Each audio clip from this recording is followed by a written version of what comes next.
Hello students, in physics in the section heat, let us see another experiment now. What this experiment is about, proving the saturated vapor pressure at boiling point is equal to atmospheric pressure using J tube, right. So, before we go to J tube, let us understand what is this vapor pressure. Vapor pressure means, see, if you take a space, a unit volume, it will have dry air, and it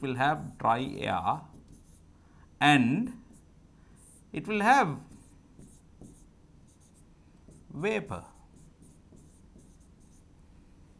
usually water vapor, right. So, how does this vapor comes into the air?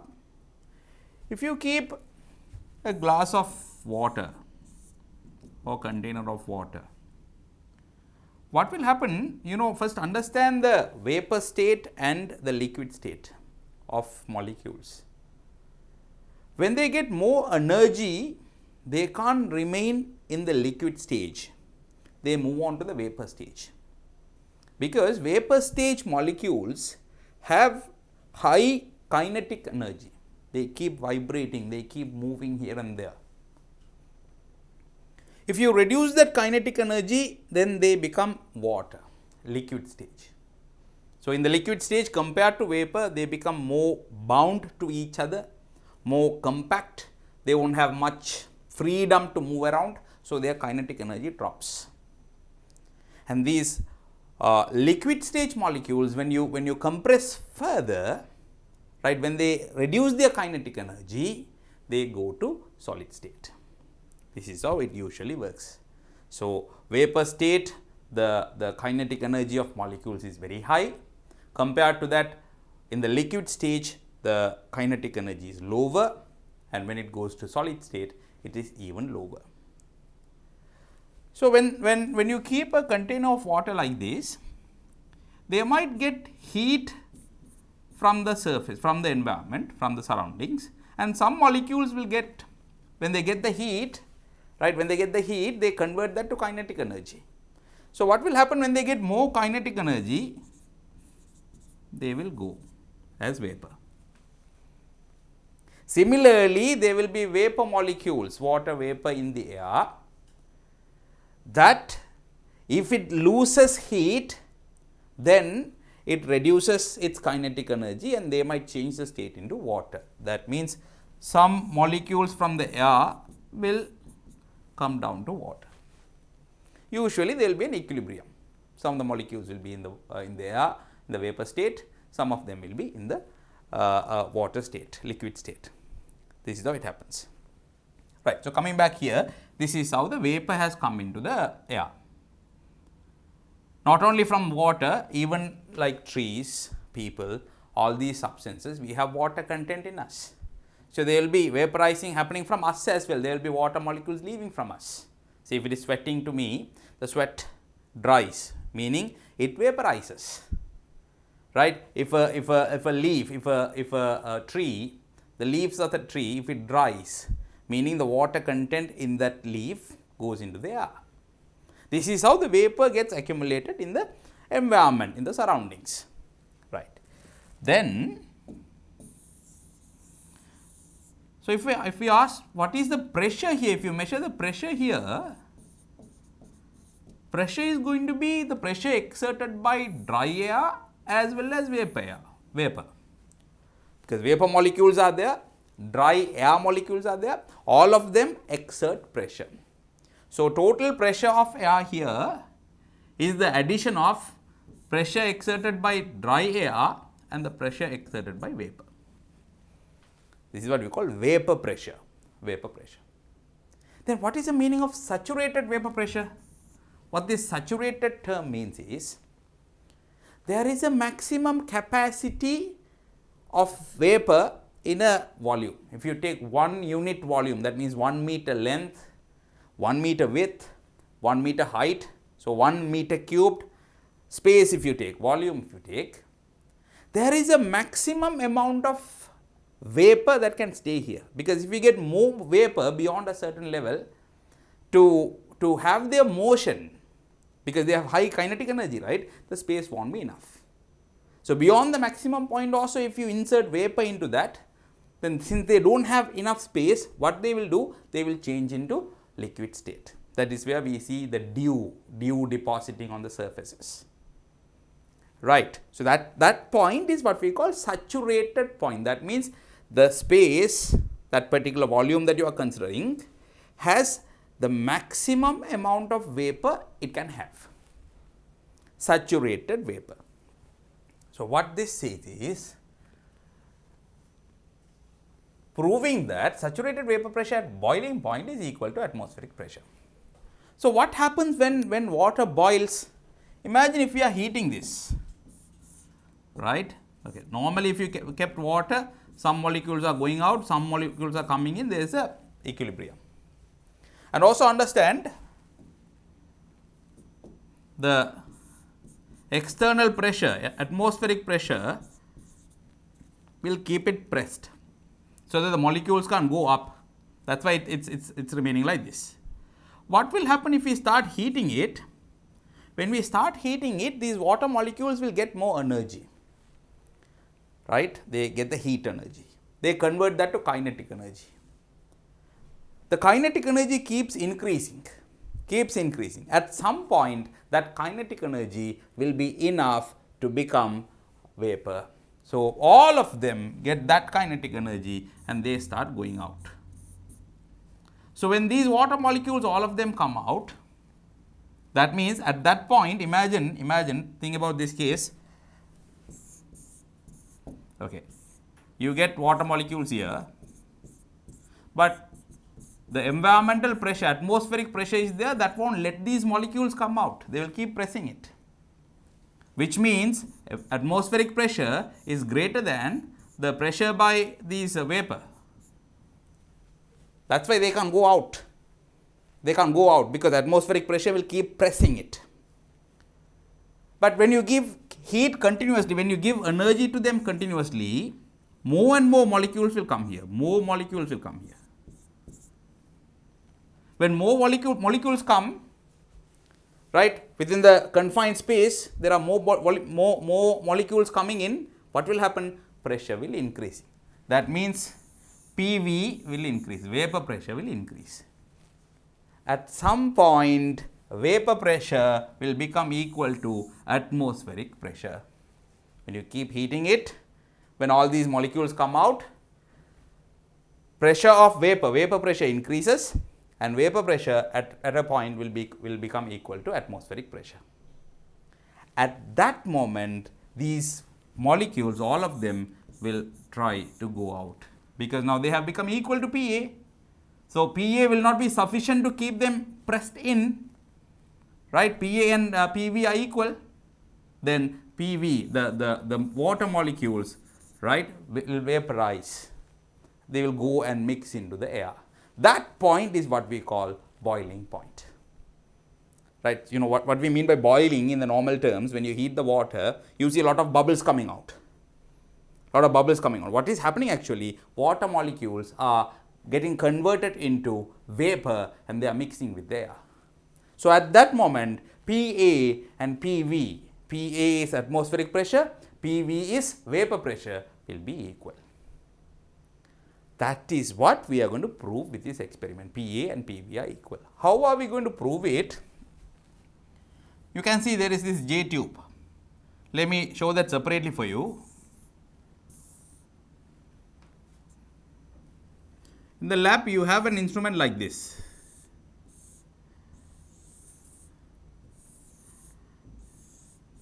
Right, an instrument like this.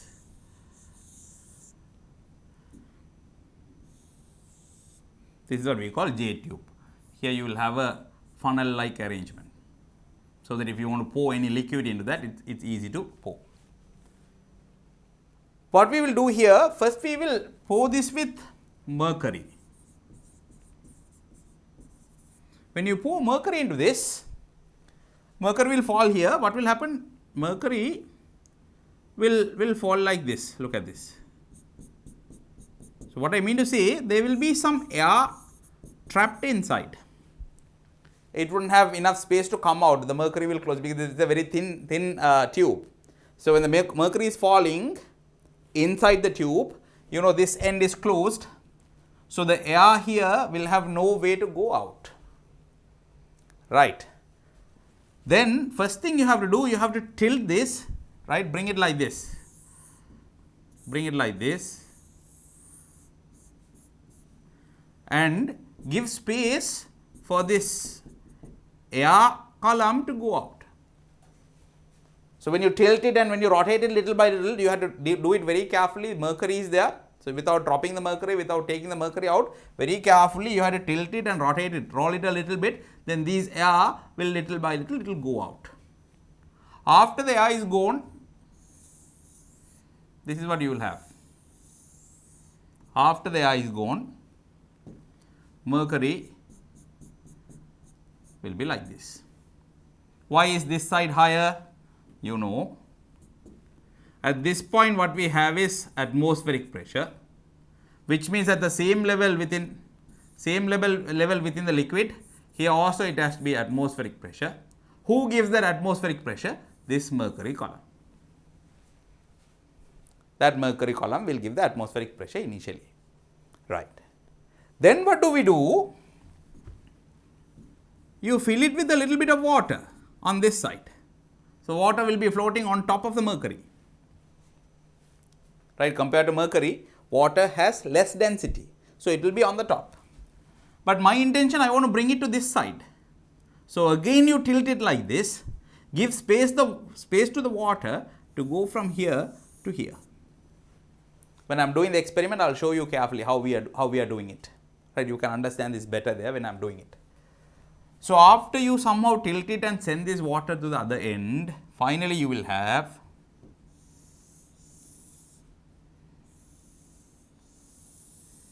how you will have is water is here and the mercury is under that. You will have it like this. And you have to ensure in this water there is no air bubbles. It has to be completely filled with water. So when you are removing the air column earlier, air bubbles earlier, you have to ensure all the air has been removed out. And then when you are sending the water into that, again you have to be careful to ensure no air bubbles go into that. Only the water has to go in. Understood? Right. So once you have done that, once you have got it like this, then what do? We will keep it in a container because I want to heat this. Because I have to bring it to boiling point. Now this is at room temperature. How do I bring it to boiling point? I can't just heat it directly. What we will do, we will keep it in a container with water and heat it. Right? This is what we are going to do. Keep a thermometer and keep a stirrer to keep stirring it so that the temperature is uniform. Otherwise, at this point where the thermometer reads, the temperature will be one and at another point it will be different. So to ensure that temperature is uniform throughout the volume of water, you keep stirring it. The temperature will keep increasing. Initially it might be at 30, it goes to 40, 50, 60, 70, likewise it goes up. And when it reaches the boiling point, which is usually around 100 degrees, when it reaches the boiling point, if it is at 100 degree, then you can see the bubbles will start forming here. At the same time, here also we have water, isn't it? That water will also start boiling. So when it is boiling, what you can see is what I have shown here in the diagram. See, part of the water has gone into vapor. Right? At this situation, we are going to see what happens to the mercury levels. Actually, they have to become equal because when all the water gets vaporized, this point here what you have is fully vapor, right? Saturated vapor. There will be a little bit of water remaining. Then only we can call it saturated vapor. Saturated means full amount of vapor that can be contained in that space is already there. How do we ensure? After that, if there is some more water remaining without having space to get vaporized, then that means you have got the saturated vapor. Normally there is vapor, but how do we know whether it is saturated or not? Saturated means what? The maximum amount of water that can be contained in that space is available there. So how do we ensure if there is saturated vapor, the excess vapor will get condensed and there will be a little bit of water or dew forming there. That confirms, okay, we have reached the saturated point. That's why you can see a little bit of water is here. Right, that means what we have here is saturated vapor. So you get the pressure at this point. That is saturated vapor pressure. And when we do the experiment, we can understand the mercury will come to the same level as this one. You will see the mercury at this point, which means, you know, this is open to the air. If mercury level is here, the pressure here is PA. The pressure here is PV, P saturated, let me say PS, saturated vapor. And if the mercury levels are same, that means PA and P saturated vapor are equal, which is what we wanted to say at the boiling point. Saturated vapor pressure and atmospheric pressure are equal.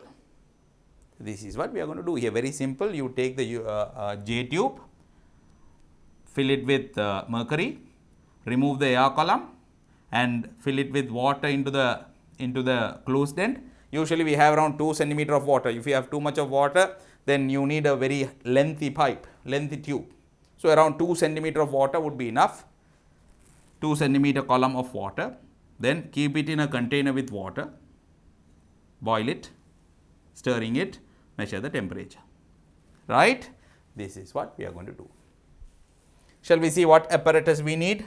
Materials and apparatus, J tube. J tube. By the way, this experiment has been removed from the practical experiments list now.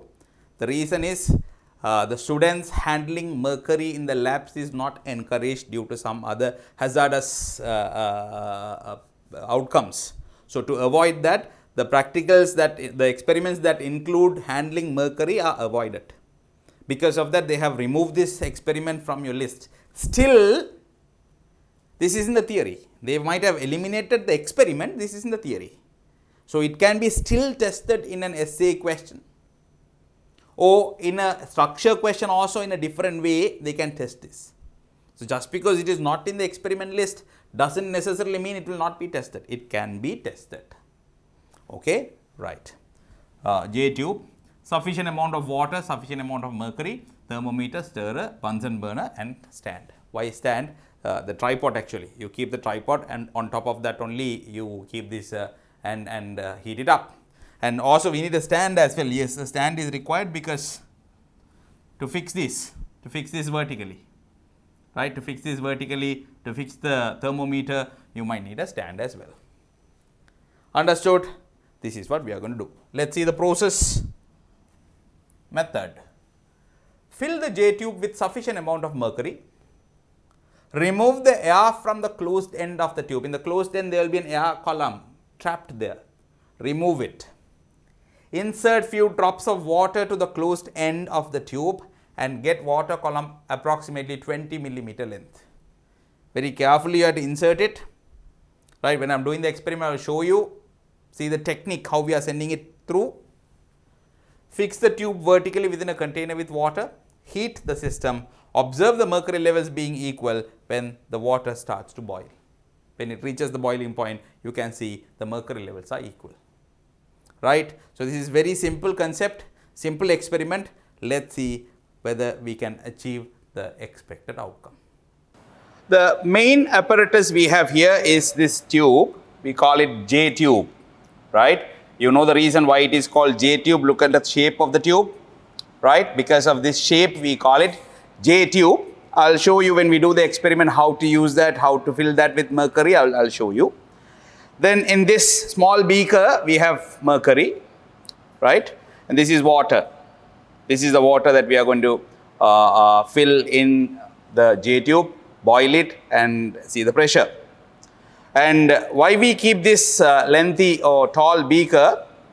After we fill the J tube with mercury and water, we have to heat it. So we can't directly heat it. What we will do, we'll keep that inside this beaker, fill this with water, and we'll heat the water. For that purpose, we use this beaker. We have a stand here. When we are heating the beaker, J tube and all the apparatus, we have to fix them. The J tube has to be fixed. And we have a thermometer to measure the temperature. We can find the boiling temperature. So thermometer also can be fixed at this stand. Finally, we have the Bunsen burner.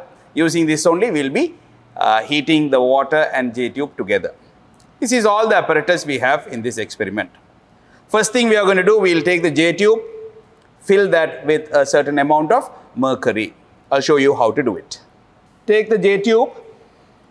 You can see in the J tube, look at this end, the shortest end, which is closed. See, this is closed.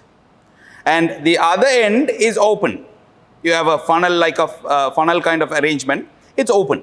So through this end only, you're going to fill water, mercury, whatever the liquid you're going to fill. This is the end we'll be using. Yeah. So let's first fill this with a certain amount of mercury.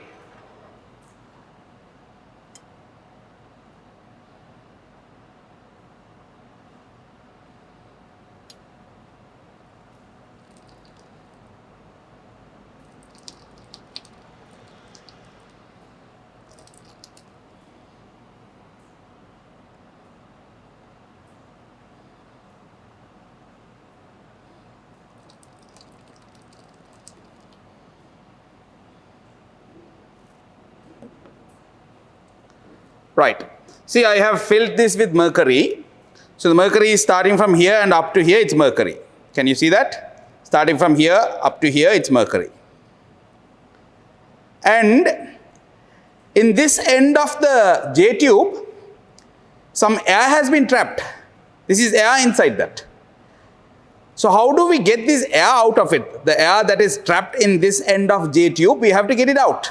But this side is closed. So I'll show you how we remove it. You know, air is less dense than mercury.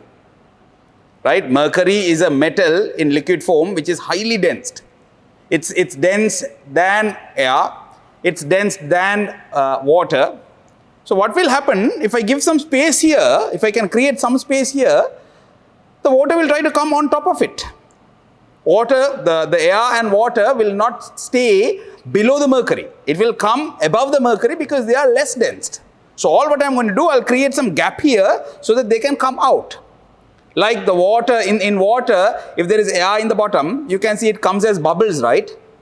Air bubbles come to the top. Because air is less dense, so it will come to the top. Similar thing, I'm going to do it here, you can see. Right? Let me give some space for that air to come out. Can you see it comes like bubbles? Look at this, another bubble. Another bubble. See, it comes like bubbles by bubbles. Because they will not stay under mercury. They are less dense. Bubble by bubble, you have to take all the air out of it.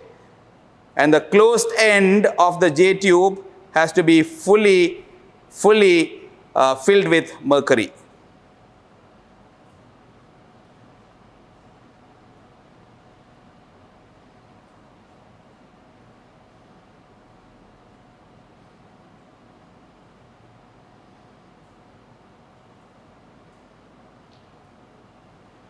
Right. Now you can see there is a little bit more bubbles here, but most of the bubbles I have taken out. There is only a little bit of bubble here. Let me try to remove that as well.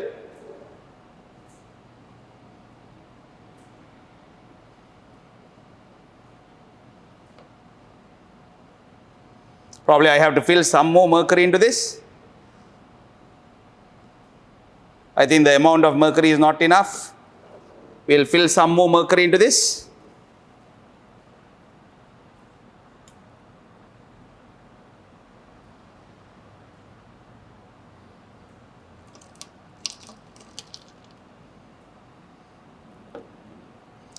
Right, now let's try to remove the remaining air trapped in the closed end of the tube.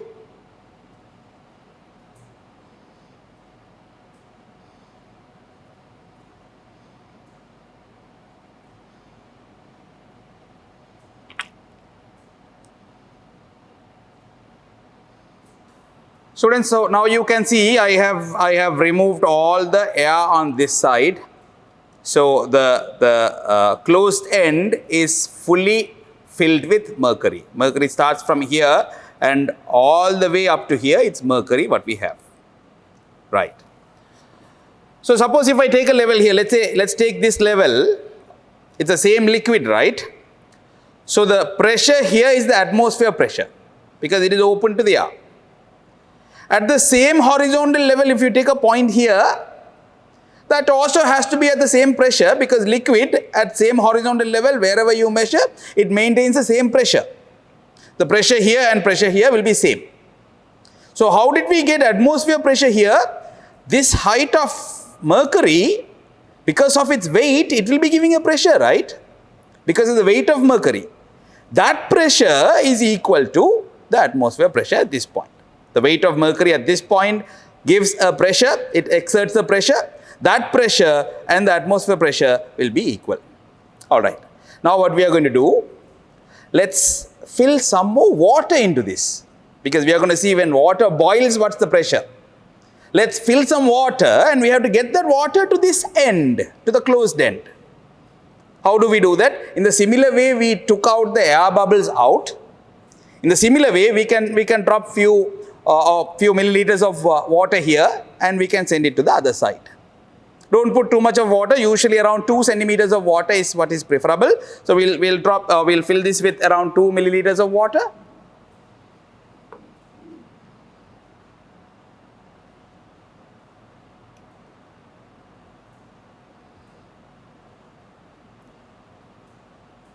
We'll drop water around 2 centimeter height. 2 centimeter height. So you can see the water I filled is here. As I mentioned earlier, I'm going to send it to the closed end of the tube. We'll see how to send it.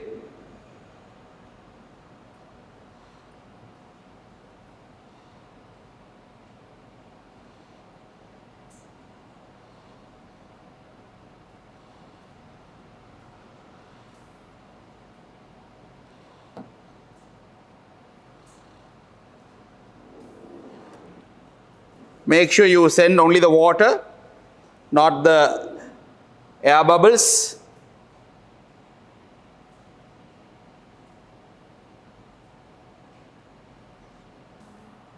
Students, now you can see I have sent all the water to this end. So now starting from here you have water up to this point, then it's all mercury, and at this point it is open to the atmosphere. At this point the pressure is atmosphere pressure, which means at the same horizontal level in the other end also it has to be atmosphere pressure. How did we get atmosphere pressure here? Who gave that pressure? You know, there is this much of mercury and water on top of that. Because of the weight of those two, there will be a pressure created. That pressure is equal to the pressure in the other end, which is open to the atmosphere. Therefore, it has to be atmosphere pressure. Right. Now, what are we going to do? Let's submerge this in water and heat the water because we can't directly heat it evenly. So let's submerge this within water. Let's heat the water until water bubbles or the water boils. How do we know it boils? The bubbles will start coming out from the water. So until that point, we'll heat the water, which means since we have water here, this also will boil at that point. And our expectation, when this boils, the pressure inside should be equal to atmosphere pressure, which means when this water boils, it expands and it pushes the mercury down. So mercury level will come down here.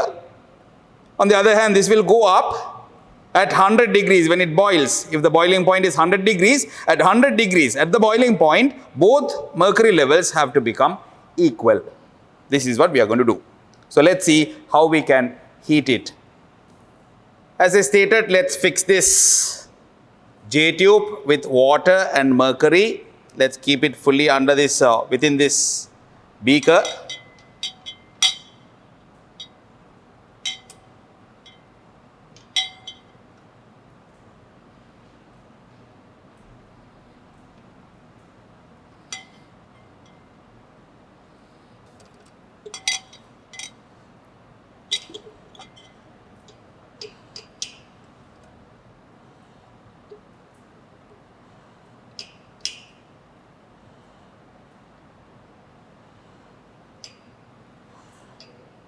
Let's fix the thermometer also.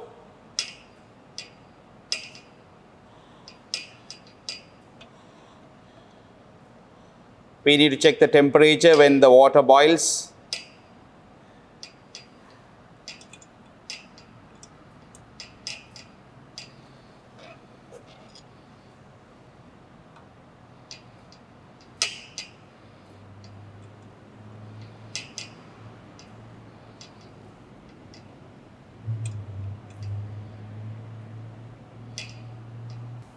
Right, so I have fixed the J tube and the thermometer. Let's fill this with water. Make sure you fill water sufficiently. That means the closed end of J tube has to be fully closed with water.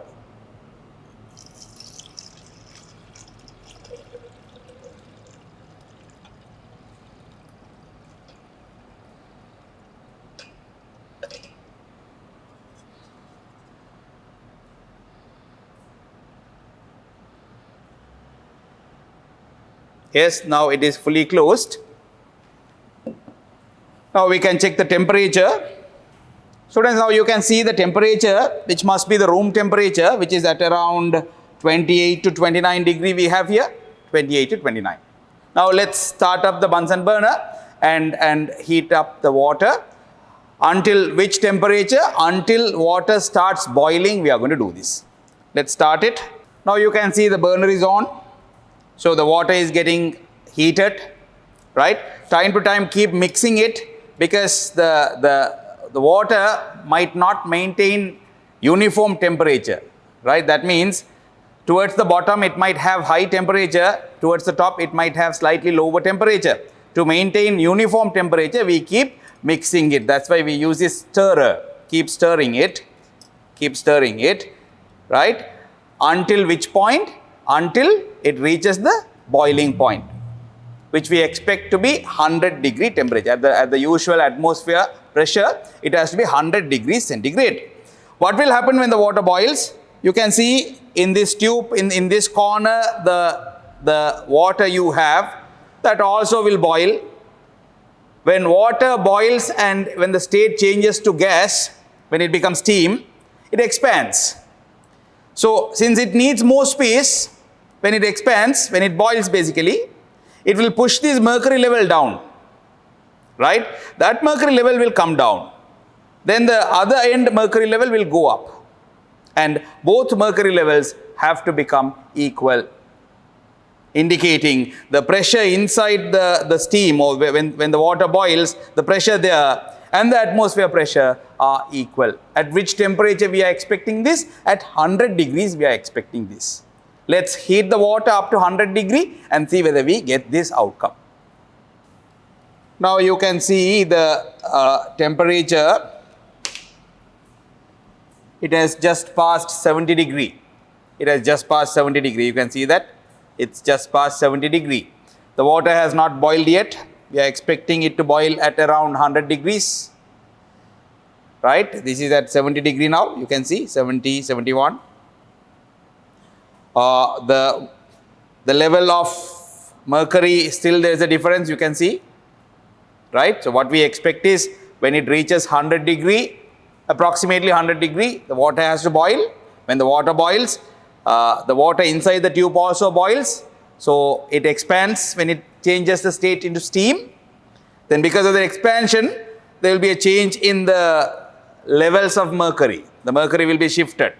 So the mercury level here has to come down, here it will go up, and it has to become at equal levels. That's what we are expecting. Let's continue it until we reach around 100 degree, the boiling point. Students, now you can see the temperature. It's at 82 degree, 82. You can see it here, 82 degrees. Yes. Still there is no sign of boiling. We have to keep heating it until the bubbles start coming up. So we'll wait until it comes close to 100 degree, the boiling point. Now you can see the temperature is almost 90 degrees. It's very close to 90 degree. The bubbles started coming little by little, you can see, which means we are approaching the boiling point. We are approaching the boiling point. Also the gap between these two mercury level, it reduces. Can you see it becomes closer? What we expect is when it reaches the boiling point, that is at 100 degrees temperature, they should become at the same level. Let's keep stirring it and wait until it reaches the boiling point. How do we ensure it's the boiling point? You will see more bubbles coming up. The surface of the water surface on the top, you can see the bubbles. A lot of bubbles will come and pop. We can see that.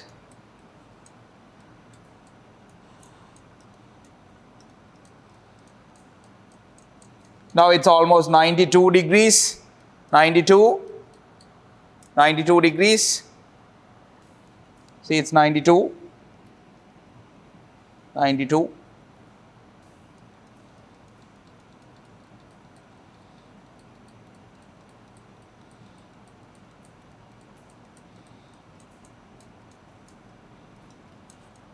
The purpose of stirring is to maintain uniform temperature within water.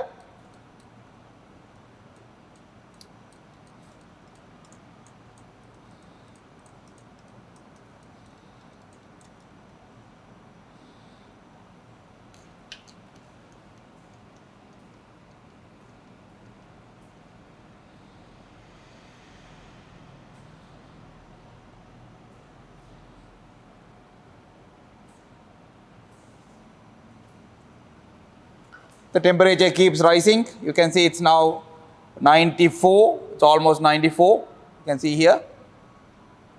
Almost 94. Still it has not boiled. It's quite close to the boiling point because we see some bubbles coming up. But at the boiling point there will be more bubbles. There will be a lot of bubbles coming up.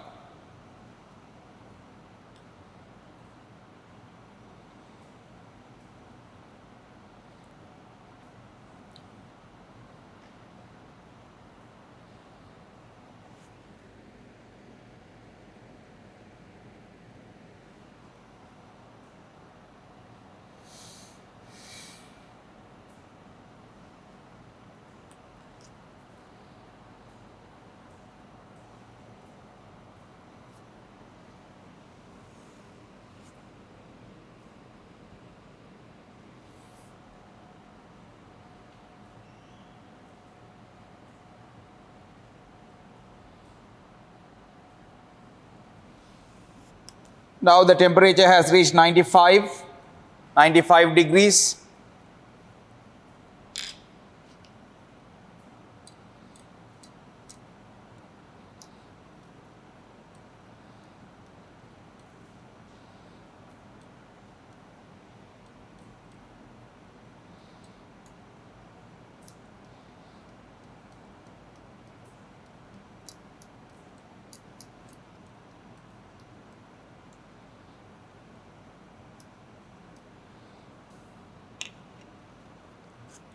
The temperature now is around 97 degrees.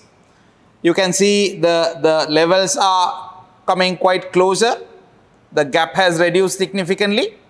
Also here there is some air bubble created. That is not actually air, that's a steam. Water inside the J tube also is near the boiling point. So some amount of water would have boiled already. That's why the steam is being created there. Keep watching the levels. The temperature is now 98. We are very close to the boiling point. More and more bubbles are being formed.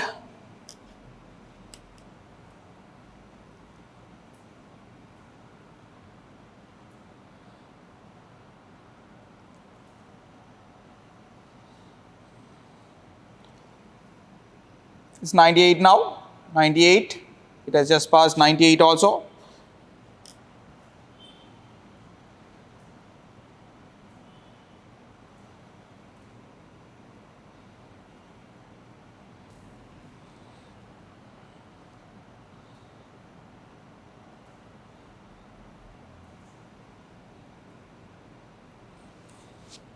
You can see more steam being accumulated here within the J tube. More bubbles are being formed. The temperature is 99 now, 99. And you see the levels are becoming very close. The mercury level here in the closed end and the open end are very close now. And the temperature is 99. And see, we get a lot of bubbles now, which means we are almost at the boiling point. We are almost at the boiling point. You can see a lot of bubbles here. Yes. And look at the levels now. Look at the levels. When we are at the boiling point, the levels are same. That means the pressure here, what is the pressure here? This end is open to the atmosphere.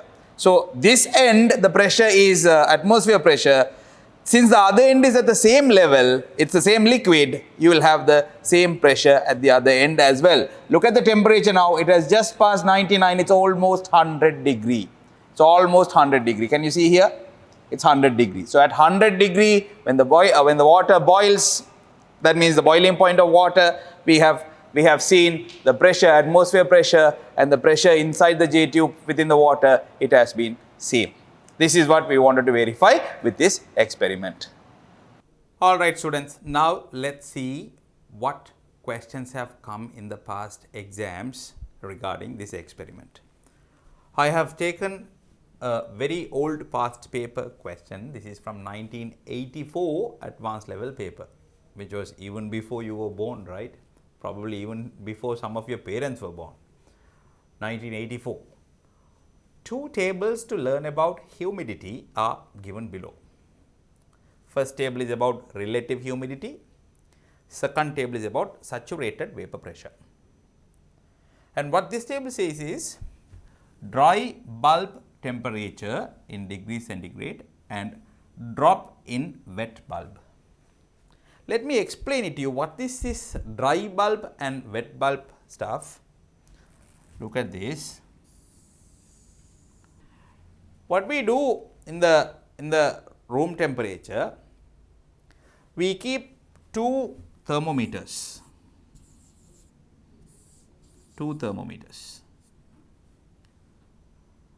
To one thermometer, what we do, we take a piece of cloth, usually we take this bandage cloth and we make it wet, right, wet bandage cloth, and you wrap this bulb. Which bulb?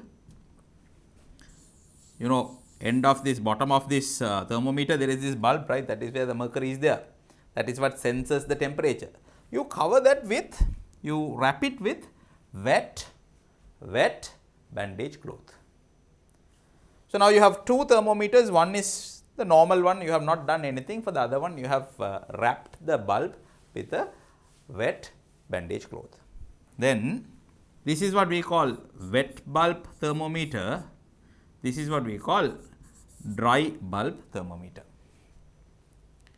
So dry bulb thermometer is going to give you the room temperature because you have not done anything on it.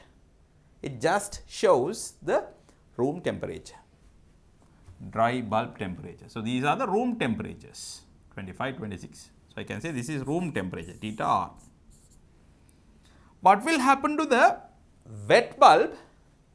Now you have covered that with wet bandage cloth. So the wet bandage cloth has water in it, right? These water molecules will start vaporizing. When the water molecules start vaporizing, you know it needs heat, it needs energy. From the liquid state, they go into the vapor state. They need energy. So they have to absorb that energy from somewhere. I'll tell you another example. When we work hard, when we do some heavy work or when we are running, right, we sweat. What is this mechanism? Why do we sweat?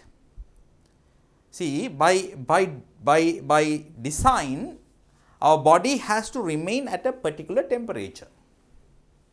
Right? We are set like that.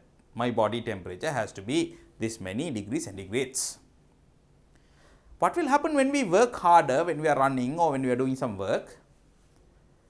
More heat will be generated and my body temperature will go up, which is not good. The body temperature has to come down to its normal level. So when the body temperature goes up, it sweats.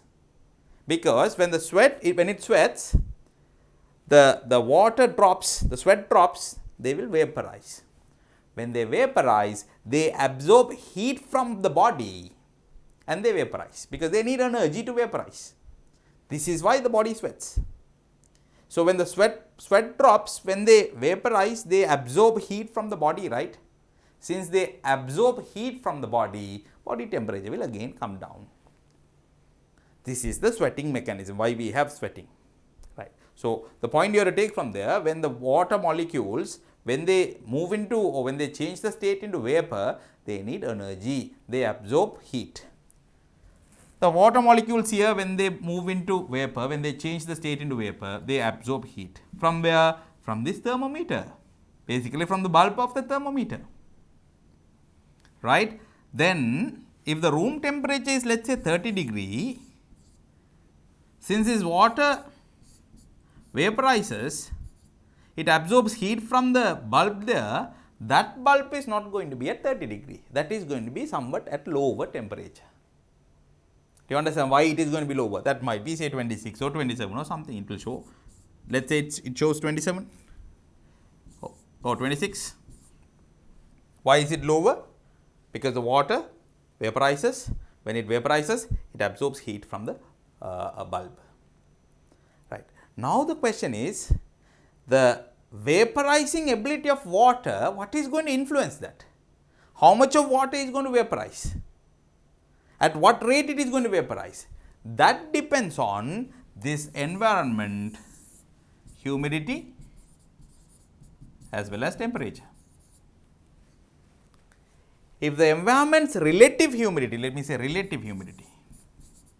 What's the meaning of relative humidity? Relative humidity means out of the total or the maximum vapor that can be contained, the current level of vapor, what proportion it is. Let us say in a space 1 kilogram of vapor can be contained. Just assume 1 kilogram of vapor is the maximum you can contain at a saturated level. Let us say now there is 500 gram of vapor already in the space. Then I can say relative humidity is 50%. 1 kilogram is the capacity, but half of that is already there. When the relative humidity is low, let us say out of the total capacity you have only 30%, there is still 70% space, right. Then the water can easily vaporize into that. Suppose if the space is already crowded with vapor, 90% of the capacity is filled with vapor, then vaporizing will be difficult.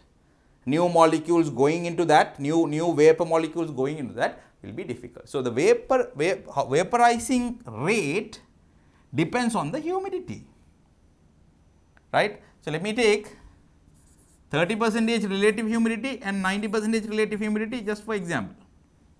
At 30% humidity, there is 70% still space, right. So, more molecules will vaporize. When more molecules vaporizes, the temperature will drop dramatically. Relatively, it will have high drop or bigger drop of temperature. Why? More water vaporizes. More water vaporizes means it absorbs more heat from the thermometer bulb. Then temperature goes down. Say it is 90%. At 90%, there is only 10% space now. Water will find it difficult to vaporize. So, only a little amount of water is going to vaporize. Only a little amount of water vaporizes means the heat absorbed from the bulb of thermometer is also less, because only a little amount of water is vaporizing. Then there will still be a drop of temperature, but not as big as what you had here, only a small drop of temperature. Let us say it was at 100% relative humidity. That means it is saturated. Now the water will not vaporize because there is no space for the vapor to stay. It will not vaporize. If it does not vaporize, it will not absorb heat from the thermometer bulb, which means there won't be any difference at all. If the room temperature is 30, this wet bulb also will show you 30.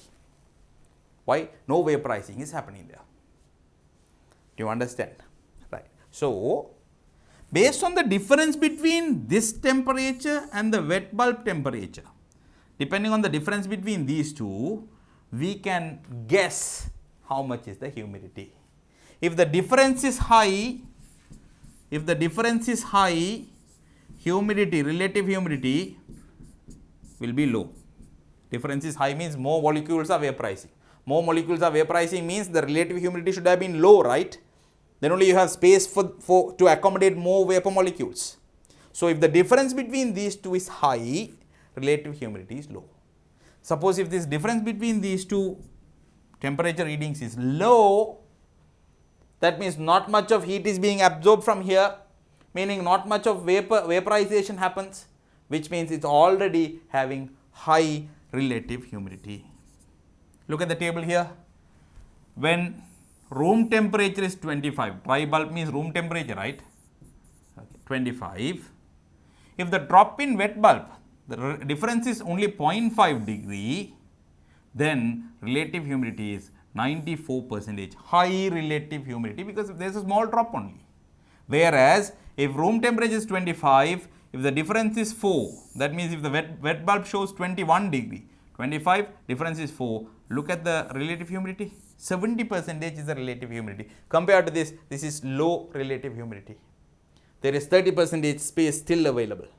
Here it was only 6% still available. Low relative humidity. That's what I said. When the difference increases, relative humidity is low. That's what it indicates. When the difference is less, what that indicates is relative humidity is high. Another example, let's say this has to be 28. Let's say room temperature is 31 degree. Okay. When room temperature is 31, that means dry bulb shows 31. Let's say wet bulb shows 30, difference of 1 degree. 1 degree. Then you can say, okay, 93% is the relative humidity. Another example, let's say room temperature is 29, wet bulb shows 2 degree less, 27. Okay, 27, 2 degree less. 86% is the relative humidity. So they have done this experiment already and they have made a standard table like this. It is available in the books. If you search it in Google, you can find it.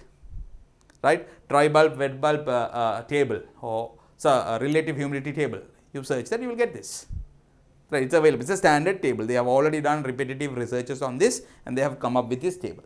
That gives you a reasonably reliable answer for relative humidity. All you have to do, take a wet bulb, take a dry bulb, take the temperatures and accordingly read the relative humidity. That is what this table gives you. What about the other table? Saturated vapor pressure. What is saturated vapor pressure? At 25 degrees centigrade, if the space is fully packed with vapor, 100% vapor is there. That means whatever the maximum amount of vapor that can be accommodated in that space is already accommodated.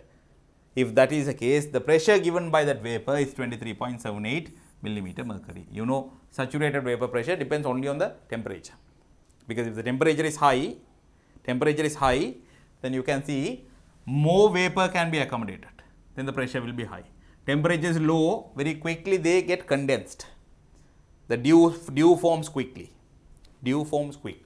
So at lower temperatures, saturated vapor pressure is low. At higher temperatures, saturated vapor pressure is high. That also they have done the researches, they have done the experiments and they give this table to us. Right? If you know the temperature, you can find the saturated vapor pressure. These two tables are given in this question. Now let's see what they are asking us to find. Use the above tables to answer the following questions when required. What is the relative humidity of a room where the wet bulb reading is 27 degree and dry bulb reading is 30 degree? Okay. Wet bulb 27, dry bulb 30. I'll use a different color. Wet bulb 27, dry bulb 30. Dry bulb 30, I have to start from here in this column. Wet bulb 27 means the drop is 3, right? The difference is 3. 30, 27, 3. 79 is the answer. 79% is the answer. Dry bulb 30, wet bulb 3 degrees less. 3 degree less. Read it, 79%. So answer has to be 79%. Straight away from the table, you have nothing to calculate there. Nothing to calculate. So simple. 79%. Find the dew point of this room. You have a formula. You remember, you would have studied in theory, relative humidity equals saturated vapor pressure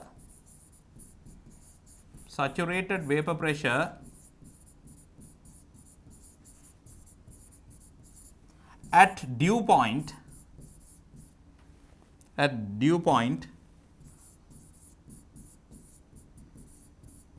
divided by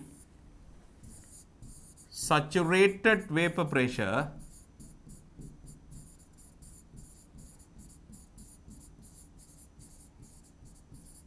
at room temperature into 100.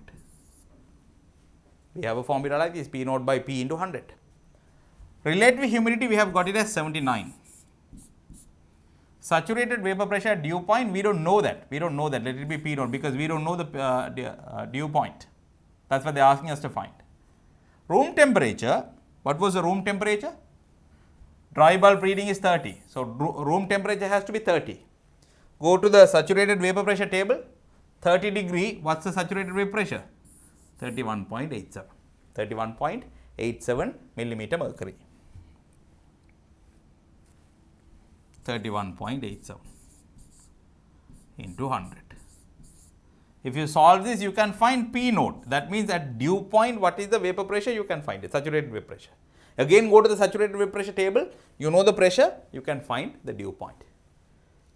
The calculation is going to be 79 into 31.87 by 100. What shall we do? Multiply by 79 is hard. We will multiply by 80 and subtract 1 times of it. Yeah, 80, 56, 5, 64, 5, 69, 6, 8, 6, 14, 1, 24, 1, 25. From this, let's subtract it once. 3187. Now you have 3, 7, 7, 1, 2, 5. So it's 25.18. 25.18. So we understand at dew point, the saturated vapor pressure is 25.18 millimeter mercury. Go back to the saturated vapor pressure table. 25.18 is here. Check the temperature. 26 degree. 26 degree. That means the dew point should have been 26 degree. Dew point is 26 degrees centigrade. Simple. But key is remembering this equation. If you don't remember this equation when answering this question, can't do anything here. You have to be good at the theory. How will you find the dew point? By a simple experiment to verify the answer obtained in B. Finding the dew point, it is another experiment. We will do that as well. What we do, we take a calorimeter, right, fill it with water approximately to half of it, keep a thermometer, stirrer, and then you add ice chips into that, ice cubes, small ice cubes, or you can say ice chips have to be added into that one by one. Put one ice chip into it, stir it well, wait until it dissolves. Then the second one, third one. And what you observe here, this is a metallic calorimeter with a shiny surface you have to choose. When you are adding ice cube one by one, the temperature will drop. Initially, it would have been the room temperature. If room temperature is 30, it would have shown 30 initially. Now you add one ice cube, it comes down to 29, then 28, 27. Likewise, little by little the temperature drops. At some point, you can see the surface will become blurred. It will get tarnished, right? It will lose its shininess. Why does it loses its shininess? Because the vapor in the air gets converted into, it gets condensed into water. That's what we call dew. The dew will get deposited on the calorimeter surface. The moment calorimeter gets loses its shininess, the moment calorimeter starts getting tarnished, check the temperature. That should give you the dew point, right? To get it precisely, what we do, after that we stop adding ice cube, then increase the temperature. You just let it be, keep stirring it, automatically the temperature will increase because it will absorb heat from the surroundings. And then when it increases the temperature, when the temperature increases at a point, the dew will vanish. Calorimeter will regain its shininess. Get that temperature as well. So when the shininess is lost, get the temperature. When the shininess is regained, get the temperature. Get the average between these two temperatures. That's what we call dew point of that room. That depends on the relative humidity, right? So dew point can be found. This is a separate experiment. I'll do it and show you. For the moment, let's just write it here. So they are asking how will you find? So we had explained the experiment briefly. In a calorimeter with shiny outer surface,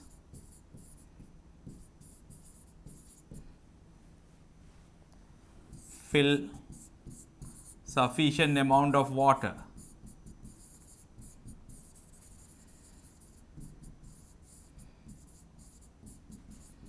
and add ice chips and dissolve one by one. One by one. Now you can't put all of them at once, then you can't find out at what temperature exactly the dew starts to form. So you do one by one and find exactly where the dew starts. One by one. When calorimeter loses its shininess, so you can say when calorimeter starts to tarnish, calorimeter surface starts to tarnish,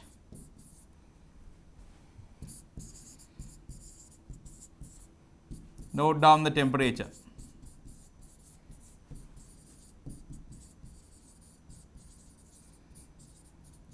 Theta 1. Then what do we do? Let the temperature increase. Let the temperature increase and note the temperature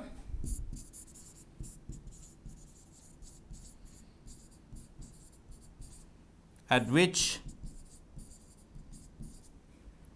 the shininess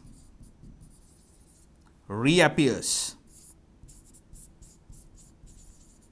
Let it be theta 2. Dew point is theta 1 plus theta 2 by 2. This is a separate experiment. Again, I am repeating. We will be doing it. We will be discussing it. From that, how to find the relative humidity. Another experiment. When I do it, I will rediscuss this. What are the measures in this experiment to get accurate results? In this experiment, which one? The one we were discussing now. Which one? Finding the dew point. One thing, the calorimeter surface has to be shiny. Otherwise, if it is already blurred, then when the dew forms, you don't know exactly at which point dew forms.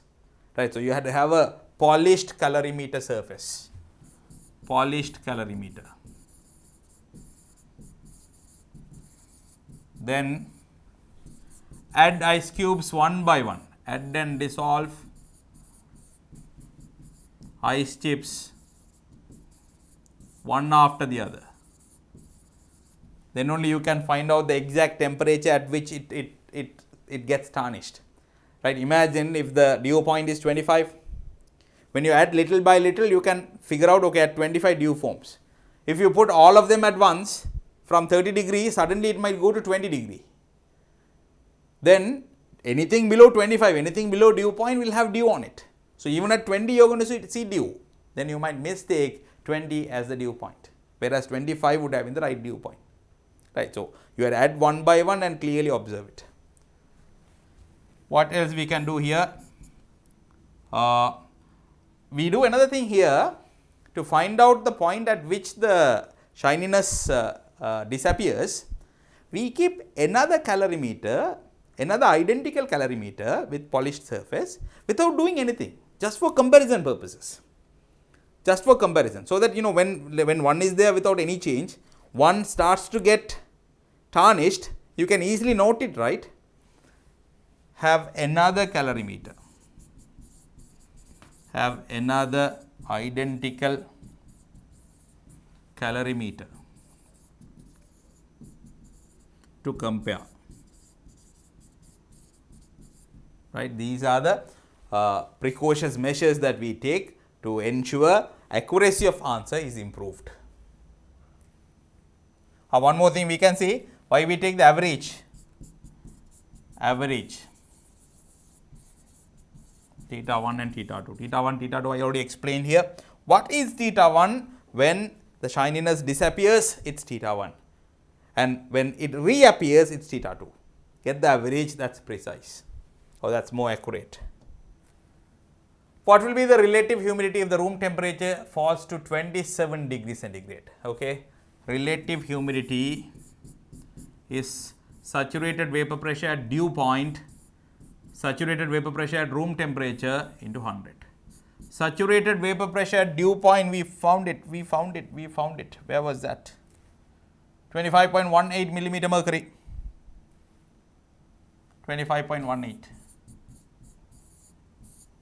Now the room temperature is 27. I need to find the saturated vapor pressure at 27. Saturated vapor pressure at 27, it is 26.71 millimeter mercury, 26.71, 26.71 into 100. We have to divide this. Unfortunately, we can't use calculators. We have to divide it manually. 251800. 2671 99391 99763 6 9654 66 1824 1734 1051 11410. Can you have 5 there? No. 4 28 2 4 6 24 2 26 10 10 4 6 10 8 2 13 6 7. That's approximately 94.3. Approximately 94.3 percentage. 94.3 percentage is the relative humidity. 94.3 percentage. What will be the wet bulb thermometer reading when the room temperature is 27 degree? Right. See, at 27 degree, you have got the relative humidity as 94 percentage. We already have the relative humidity table. Where is that? Right. Now, in this one, you go to 27 degree because now they have told you the room temperature is 27. And they have told you, or we have found it, the relative humidity is 94. So, under 27 column, 94 percentage. Under 27 column, 94 percentage. See, we get 0.5. 0.5 is going to be the drop. That means from 27 degree, it will be 0.5 less. 27 less 0.5. 27 less 0.5. That is 26.5 degrees centigrades. 26.5. That is 26.5 degree centigrades. Understood? It's a very nice question, testing all the basics, testing all the the real knowledge about this is being tested there. How you are applying the equations and bit of a solving is there. Nowadays questions will not have that complicated solvings. Old days the multiplication division also was part of the questions. Now you get very simple numbers to solve. So if it comes in the exam now, I think it will be very simple one for you. Now let's take another question which is older than this. 1982 paper, right? There was a new syllabus in 1982, which is like 40 years back, yeah, 1982. The diagram shows a simple arrangement to determine the saturated vapor pressure in the room temperature. T, where's T? T T is a uniform glass tube with one closed end. It's a uniform tube. That means the cross section doesn't change. Cross section is same. Uniform tube with one end closed. The other end is open. A is mercury. Oh, right, this is mercury. B, small quantity of pure water. Why they say pure water? What you take from the well is not pure water. What you buy in the distilled water bottle is not pure water. What we mean by pure water in physics or chemistry is by distilling what you get. That means the vapor, when it condenses, the water you get there is pure water. The water vapor, when that is condensed, what you get is pure water. So what they are trying to say here, since there is a little bit of water here, obviously this area has to be saturated, right? If it is saturated only, there will be some water remaining. Otherwise, the remaining water also would have got vaporized. Is the air trapped by mercury column saturated by water vapor? Yes, of course, yes. Explain your answer, because there is water. If water is remaining, the air around that has to be saturated. If the atmospheric pressure is pi millimeter mercury and the height of both ends of mercury column are H1 and H2 as shown in the diagram. The lower end is H1, the higher end is H2. Find the total pressure trapped in each of the following cases. What are the cases? Case 1. When the open end of the tube is upward as in the diagram. That means like this. You have mercury and then there was some water, and here is what the pressure they are asking. Right?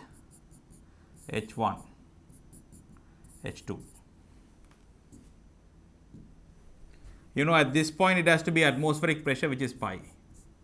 And then I have to add the height of mercury here, the vertical height of it, not the angle length, vertical height. And there is a little bit of water. They have not mentioned anything about the height of that water, so we can ignore that. We can neglect it. We can take an assumption that is negligible. Otherwise, that water also adds some pressure. But let's assume the length of water column we have there is negligible. Then pressure here would be P will be atmospheric pressure plus the height of vertical height of mercury, which is H2 minus H1. Right. Then the next one they are asking, when the tube makes an angle with horizontal and its open end is downward, meaning tube is like this. Now the mercury is here, horizontal, H1, H2. Now this is pi, this is where P. So see, P plus H2 minus H1 is going to be pi. Look at this, P plus H2 minus H1, P plus the mercury length, vertical length of it, vertical height of it, which is H2 minus H1. At this point it's P, then when it comes here, the mercury adds more pressure, both together it has to be pi, which means P will be equal to pi minus H2 minus H1, pi minus H2 minus H1, right? If the saturated vapor pressure at room temperature is P millimeter mercury, find the dry air pressure in each of the following instances. Dry air pressure. Okay. So you know the pressure here, okay, I marked it as P, let's mark it as P dashed, because they are using P somewhere else. Right. So what is this P dashed? As I explained at the beginning of this experiment, it includes the dry air pressure as well as vapor pressure. And in this case, it is not just water, it is not just vapor, it is saturated vapor, because there is water remaining in it. Clear? So I can say P dash is dry air pressure plus saturated vapor pressure. So here they are asking If saturated vapor pressure is P, then see, look at this. First case, P dash is this. What is P dash? P dry air plus saturated vapor pressure. So, if I subtract this P on the other side, that will be the dry air pressure. Then I can say dry air pressure is from the total pressure subtract the saturated vapor pressure. Subtract the vapor pressure. Same for the other one also. Total pressure was this much. From this, subtract the vapor pressure. That should give you the dry air pressure. Next. What is the main assumption taken in B and C? B and C, you remember I was telling at the beginning itself, there is this a little bit of water that might be adding some pressure. We assumed that is negligible. So, let us write it there. The pressure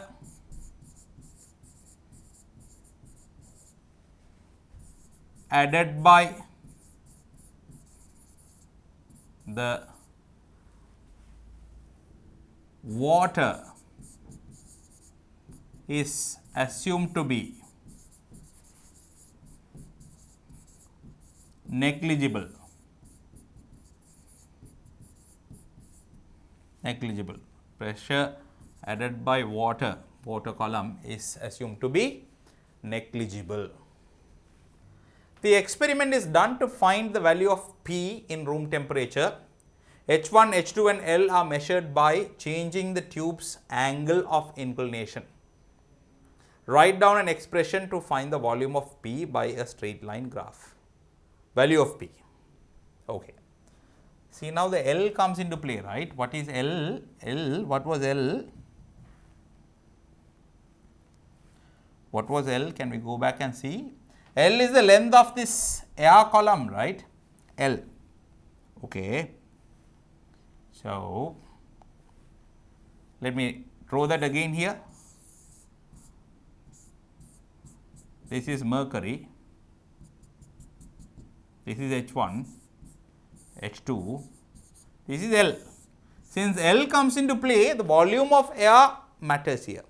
Volume of air. You remember Boyle's law that we studied. What does Boyle's law say?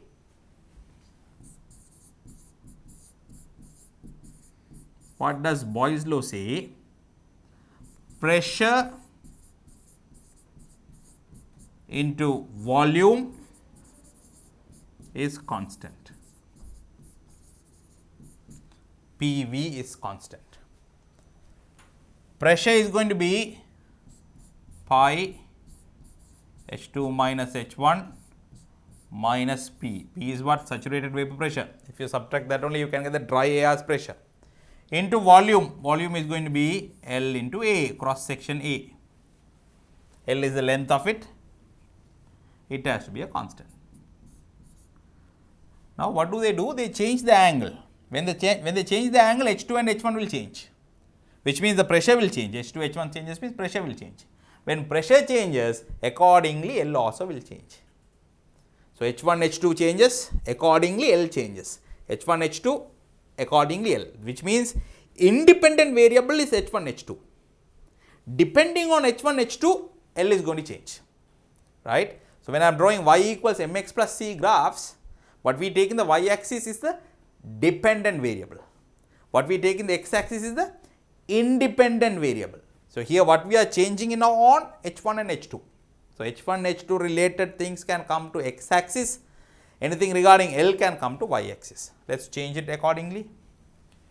If I take it to the other side, look at this. If I rearrange this, H2 minus H1 plus pi minus P equals K over A into 1 over L. Let us make 1 over L the subject of it. 1 over L equals, that is what I am going to take in the y axis, L. L is nowhere else, that is the only place L is there. AK comes here, A goes up, K down. H2 minus H1 pi minus p. Check that. This is going to be in my y-axis. This is going to be in my y-axis. This is going to be in my x-axis. I told you h1 and h2. So h2 minus h1 can be marked in the x-axis. A and k are constants. A is the cross section. In the beginning itself they said it's a uniform tube. So A is constant, k is the PV constant. So this is a constant. M, A, K, pi, P, everything is constant. That will be the intercept. Y equals mx plus c. This is what they asked. Write down the expression to find the value of P by a straight line graph. I have changed that to a straight line graph. Key thing here is remembering Boyle's law. Why did I think of Boyle's law? They asked us to bring this L also into the equation. L, other than taking the volume, there is no way of taking L into it. So pressure is there, volume is there. First thing you need to remember is Boyle's law. Boyle's law. Label the axis clearly and sketch the graph that you expect. Simple, simple, so simple. But make sure you label the graph, label the axis. In the x-axis you take h2 minus h1. In the y-axis you take 1 over L. Let's look at the signs of these M. M is positive. Pi, A, K both are positive, right? Pi minus P. Pi minus P. Pi is the atmospheric pressure, P is the dry air pressure. Atmospheric pressure is usually bigger than the dry air pressure. That means C is also positive. C is also positive. Then the graph you expect something like this. Okay. This will be the intercept. We saw it's a positive intercept. The graph has to be upwards because the gradient is also positive. Next. The trapped air column length was x millimeter when the tube makes an angle theta with horizontal while having its open end upwards. The air column length is y millimeter when the open end of the tube is downward while the tube makes the same angle with horizontal. What is the length of mercury? Let's see. First they keep it like this, then they keep it like this.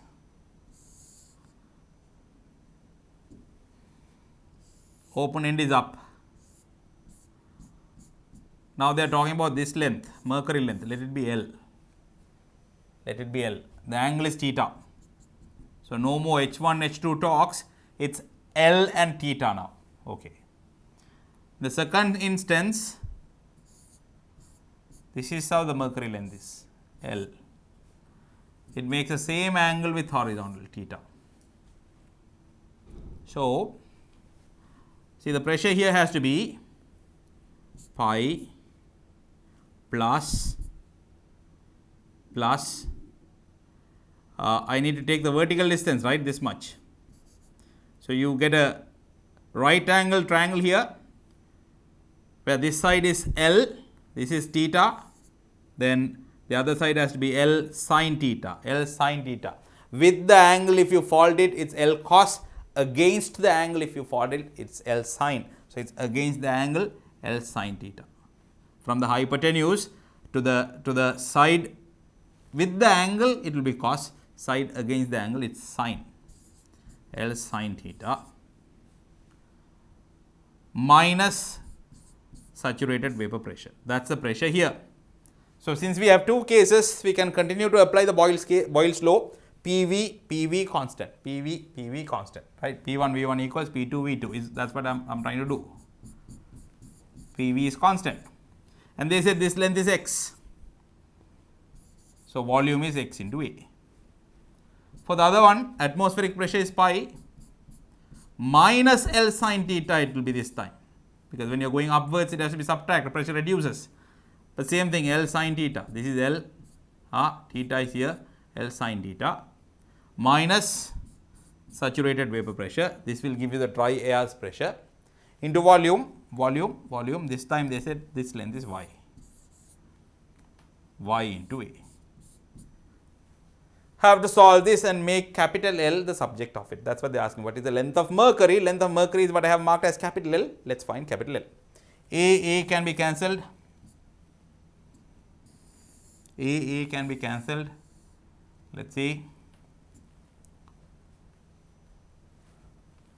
We'll take all the L sin theta together. If I take L sin theta together, here you have L sin theta into x, here you have L sin theta into y, which is minus, bring it to this side, that will be plus.